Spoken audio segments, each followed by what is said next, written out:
Good afternoon. I am Lorraine Brock with Get Organized, a professional organizing company that services the Dallas-Fort Worth area, East Texas Tyler area, and Oklahoma City.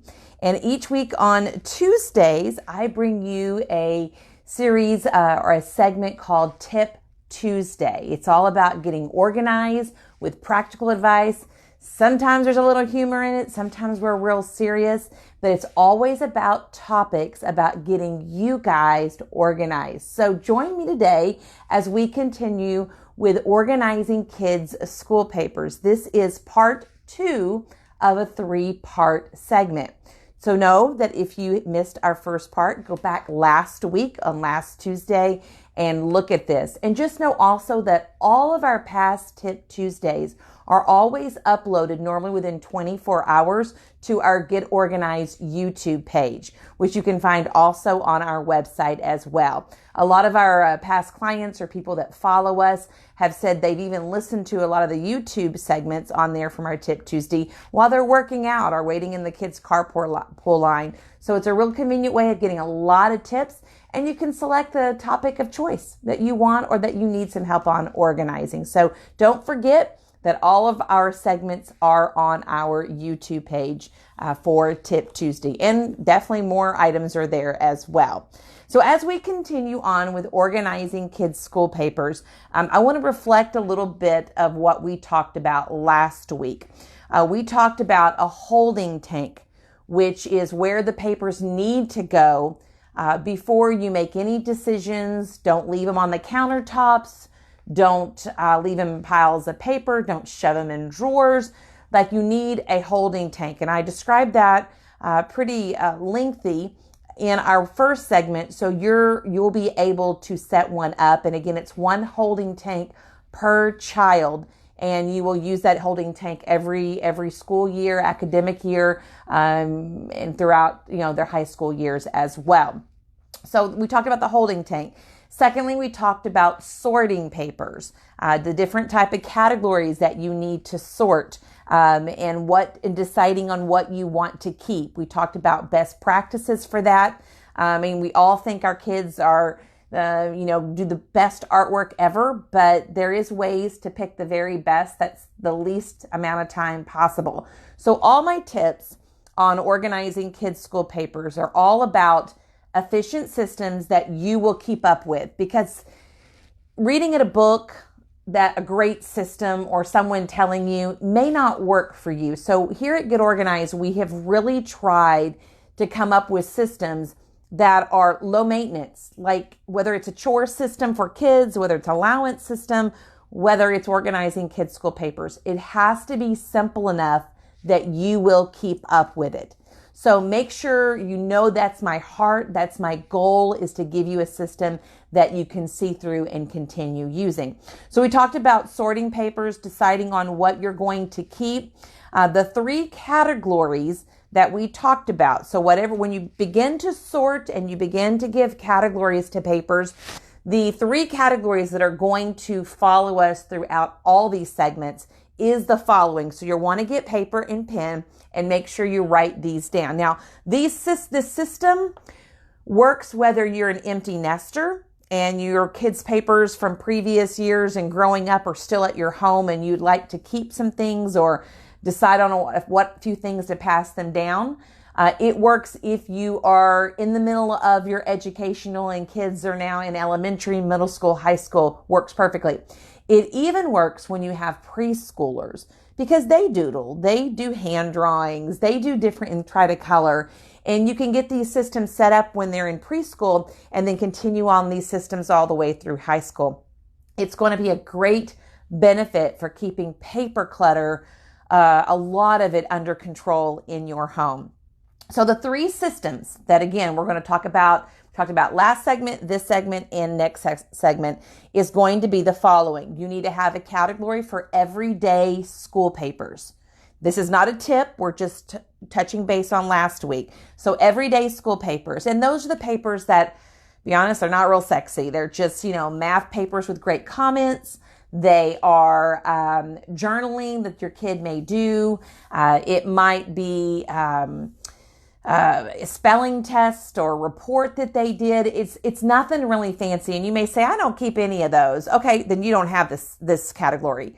But if you do keep these, if there's a tendency that you want to look through them and select the very best ones that you might want to keep to eventually give them when they get older and your kids have kids, keep a category of everyday school papers. So everyday school papers. The second category is going to be artwork, which that speaks for itself. And this can be artwork where they have done at home. This could be artwork where they brought in from like church projects.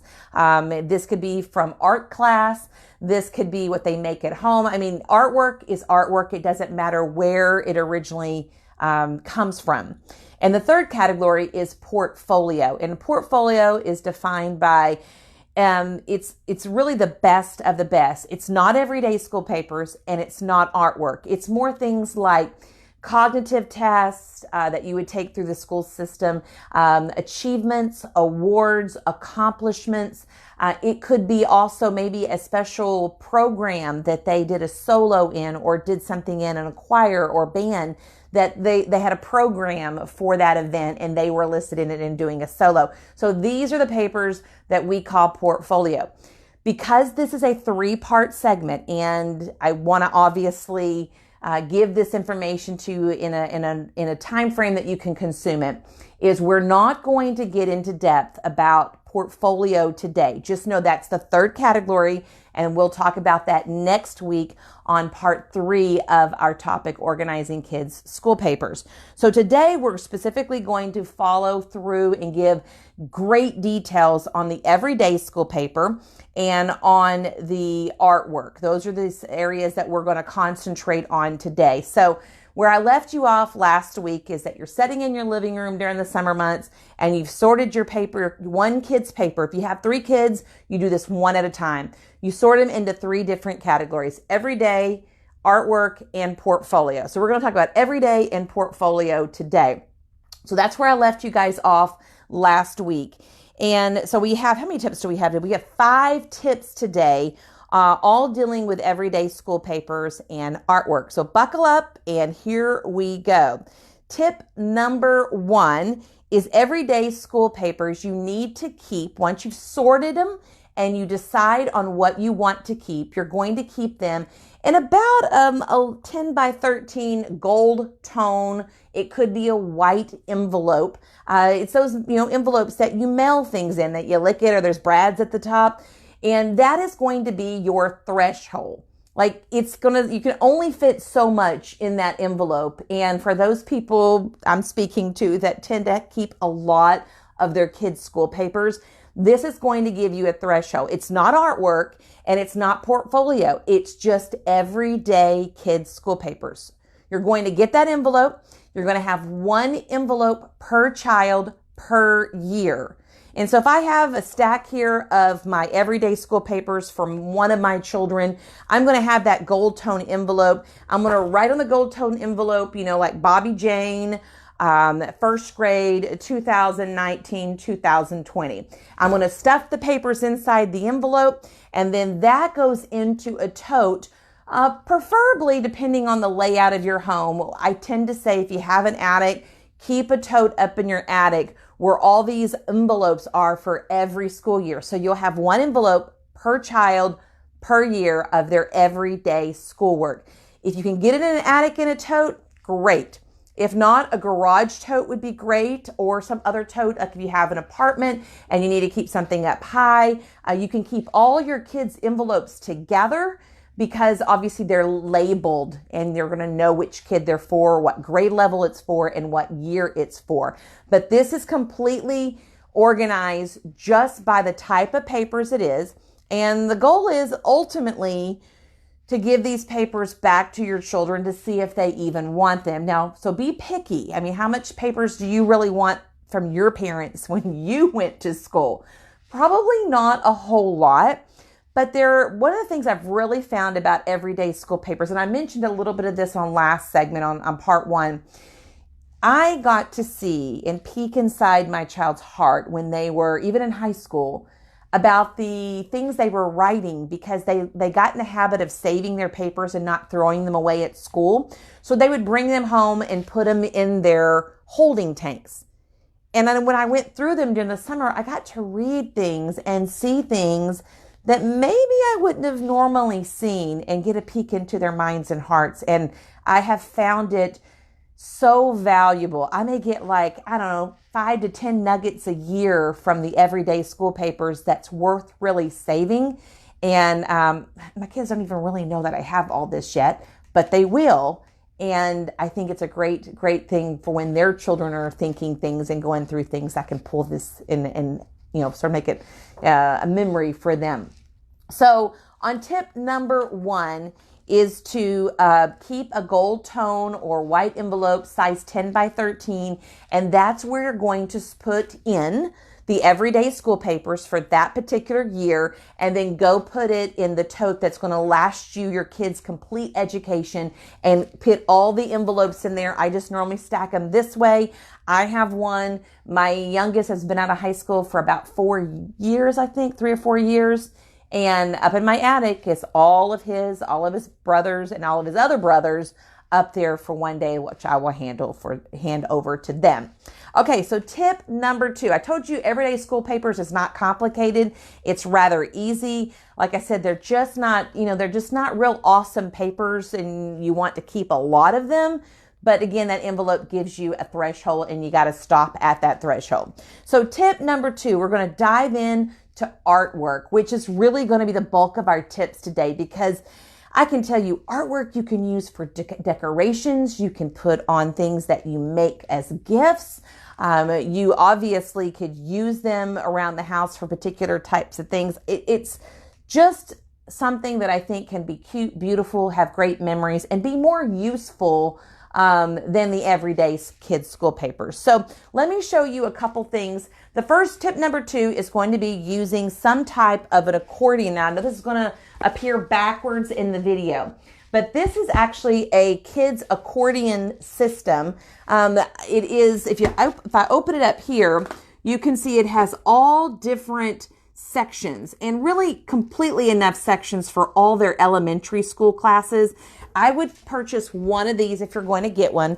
Purchase one of these per child. So if you have 3 children and they're in the elementary age or preschool age, I would definitely get one for each of them. Where do I get them? I get them at the Lakeshore Teacher Learning Center in Dallas on the Tollway, and you can order them online. You'll probably be able to get them maybe at Amazon too. What the thing is you're going to look for is Kids Art Accordion Portfolio. So you can do a search online. They run about $20. You might find it a little cheaper elsewhere, but the Lakeshore Teacher Learning Center is $19.99.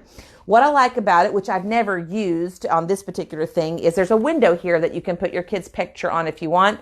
I was more for it for function, not for setting out. And I only really input the artwork into this once a year after I did the initial sort during the summer.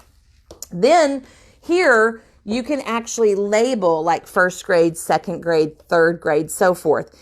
If your kid's in preschool and they're not in school yet, like, 3-year-old, 4-year-old, 5-year-old, then I would list their age, and then you'll get to their grade in the other sections. And the great thing about the accordion, which is hard to find, the art portfolios that are accordion. If you go to like Hobby Lobby or Michael's, what you will find is art portfolios, but they're a big, big, giant pocket. You open it up and it's just a big pocket you put things in. I like this because it's divided. You can see here that I have a piece of artwork that one of my kids did. When did he do this? He was in 3rd grade when he did this. It's actually a chalk, and it's my oldest son. And you can see that the larger construction paper artwork goes in here, but you can also put little bitty things in here. Whatever that will fit, obviously no larger than this, will fit in here, and that'll be the bulk of your artwork that their kids will bring home. Couple things about this. One thing I don't like about it, which is not a major thing, is I wish it clamped or secured at the top, but it doesn't. I've never had a problem with things falling out. I just like the idea of it secured. So that's one thing I don't like about it. The only other thing, I mean, I really don't like anything else not about it. And it's pretty good. Look at the base of this. If I was to open it up, I mean, you know, you've got a lot of storage space. And that's my hand. So about the size of my hand spread apart. The other thing I would do is, or I get asked when we recommend this to our clients is, where do you store it at? Because you're really going to only input the artwork into this once a year, my best solution is to store it behind your kid's headboard in their room, or behind a dresser, or behind something, because you don't need it out and about. You don't need it really easily accessible. You just want to put the best artwork from that previous year into, or previous academic year, should I say, into this once a year during the summer months. So love this. And it has been something I have recommended to our clients. Probably, we've been in business, 12 years with Get Organized. I have probably been recommending it for 9 or 10 years. Once I found it, I was in love with it. And it is definitely a little elementary looking. So when you get to the high school level, again, your kid's not really going to use this right now unless they want to look for something, but it'll be there when they need it. And I would put high school stuff in here. If you have like items like 3D artwork, obviously it's not going to fit in here. So those types of things I normally recommend just taking a picture of and creating a special folder for that on your computer or on the cloud of what that is, or what child made it, or what year, things like that. Okay, so that is the accordion. So tip number 3 is about framing your artwork, another way to organize and store it. And I wanted to give a little tip. I'm going to actually move this back here, and I'm going to get something back here that I think you guys will like. Okay, this is a little bulky, and I'm going to hold this up. So that picture that you just saw of chalk that my son did when he was in 3rd grade, I actually had a picture made from it at, I think probably like Walgreens, I think.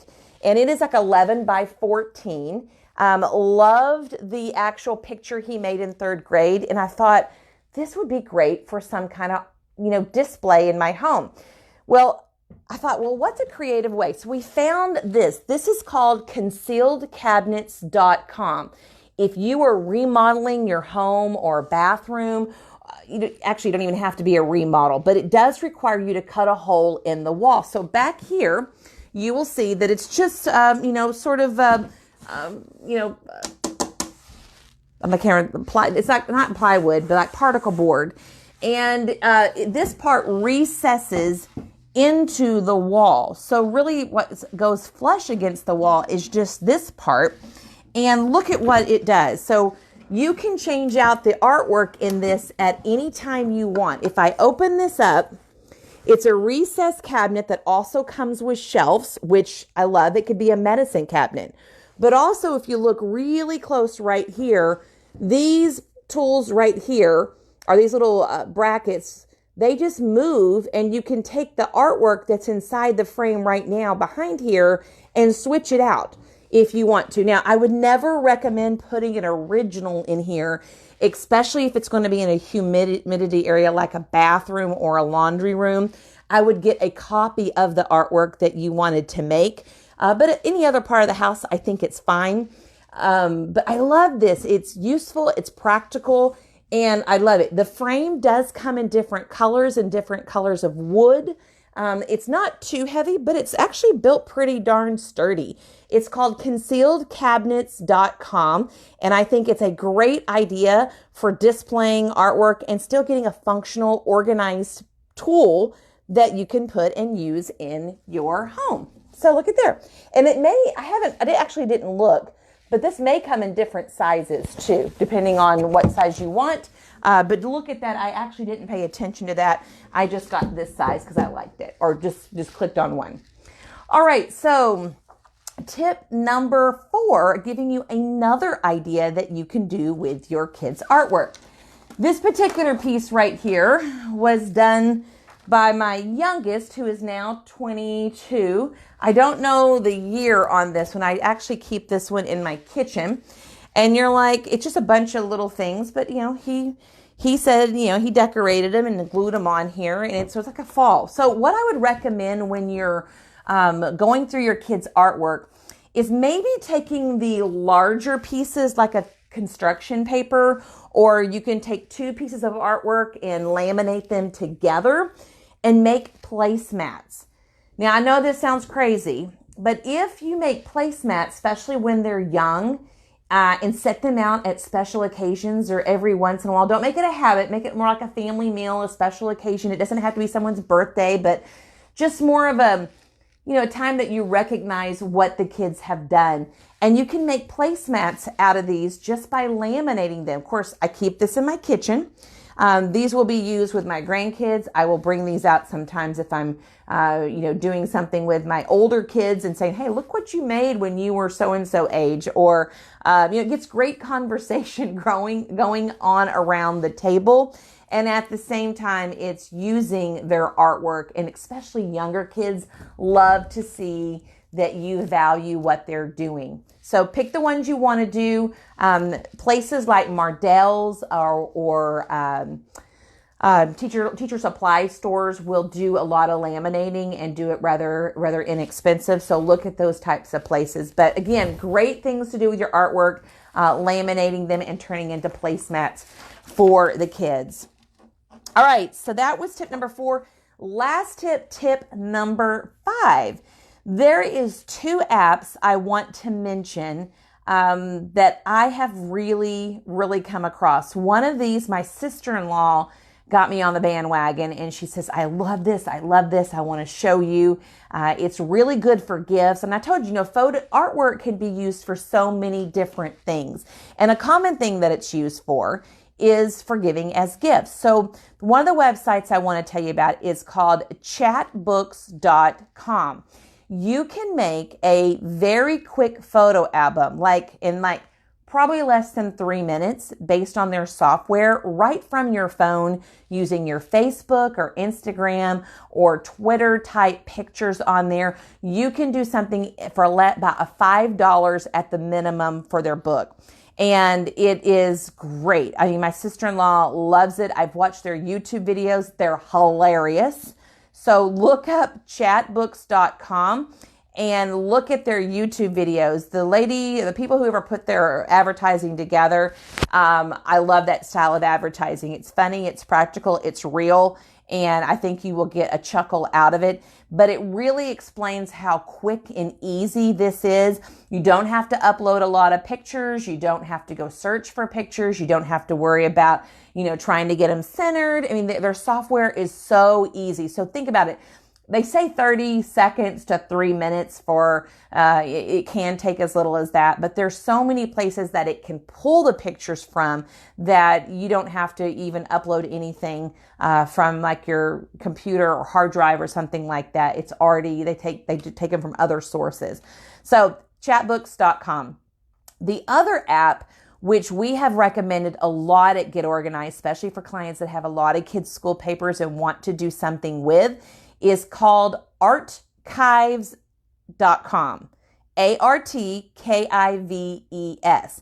They have an app that you can actually download as well. And their great thing is what they'll send you a box, and the box will be large enough to fit these types of papers in. And you can put all your papers, all the kids' school papers for a particular school year or a season or period of their life.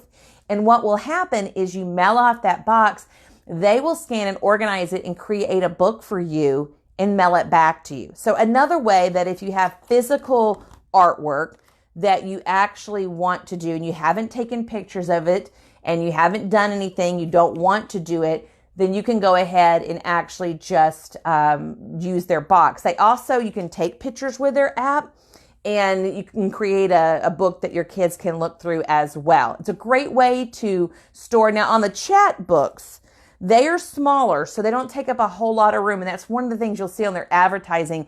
They don't do big, bulky ones because they don't want it, because all the room physical photo album books can take up.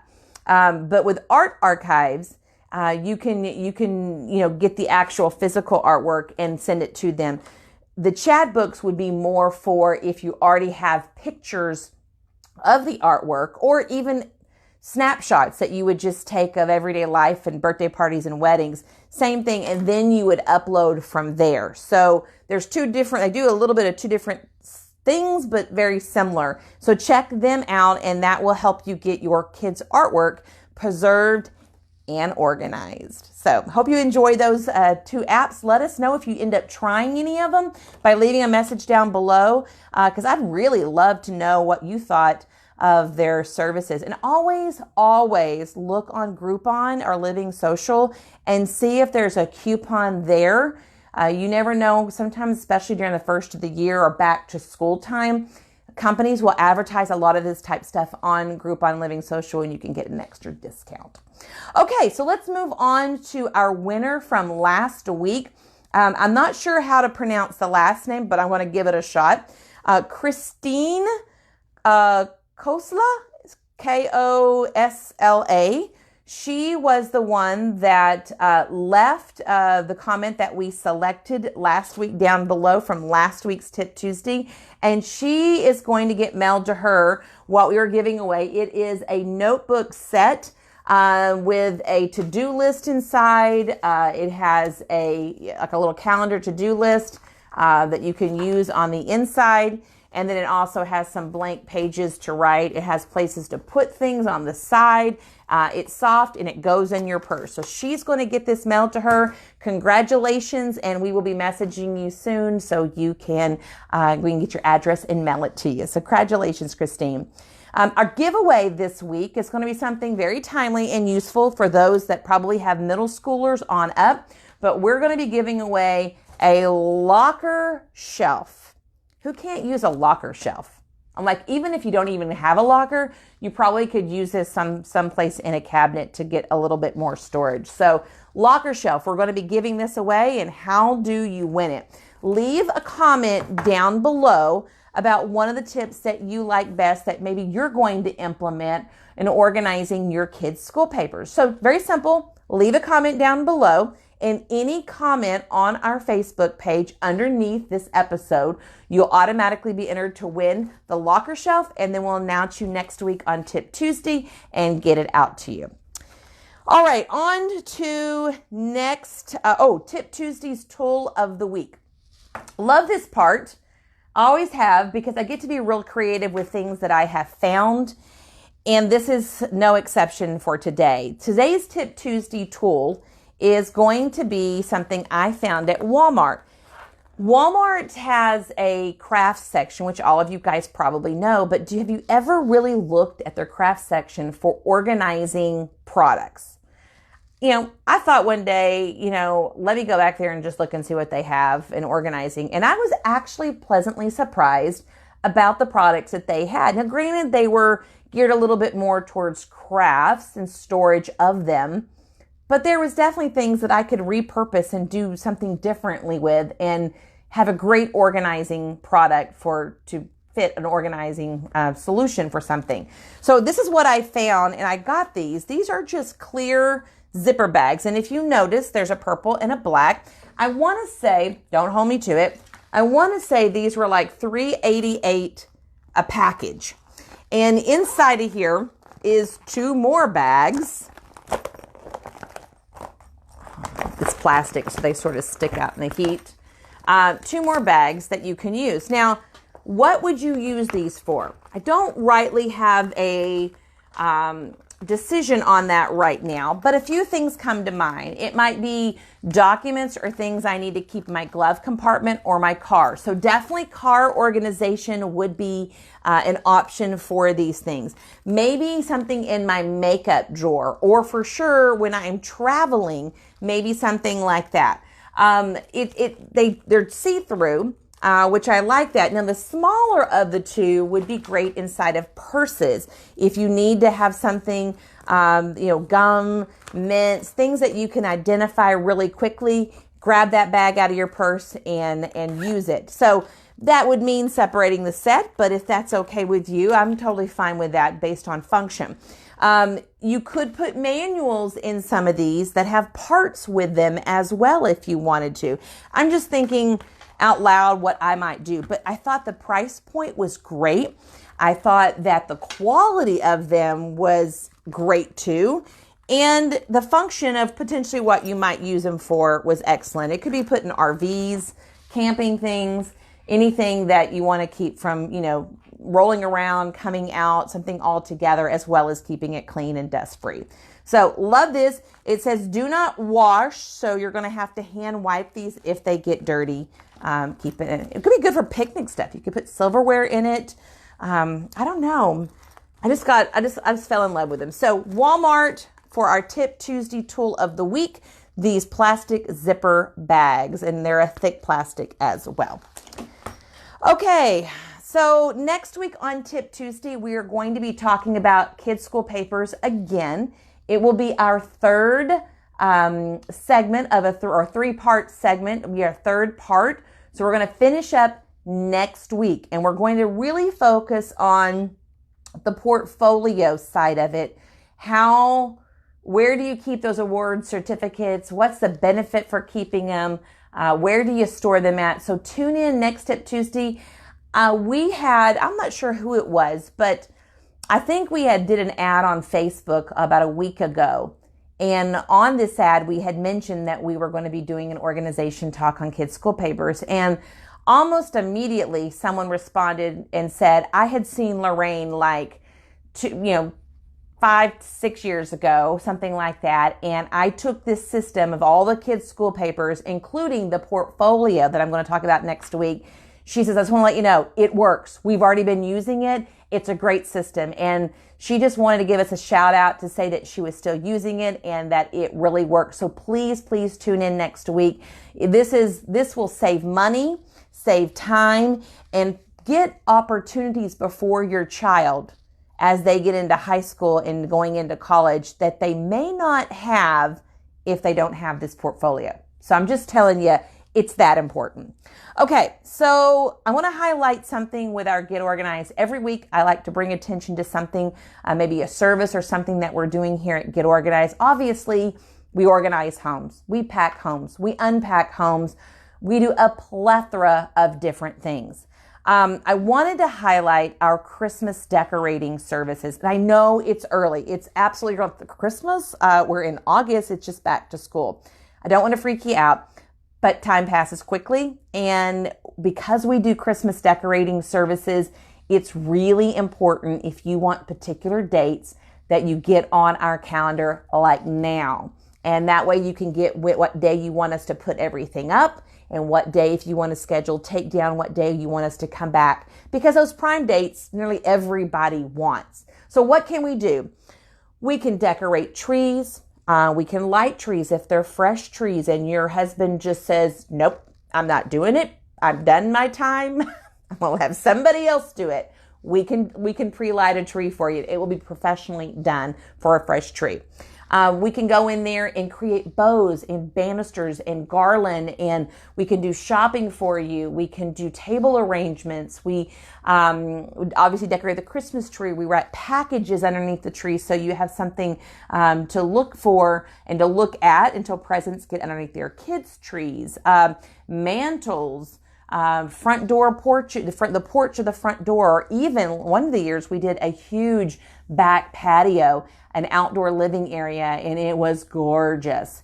So there is really nothing we can't do. Our organizers are outstanding decorators.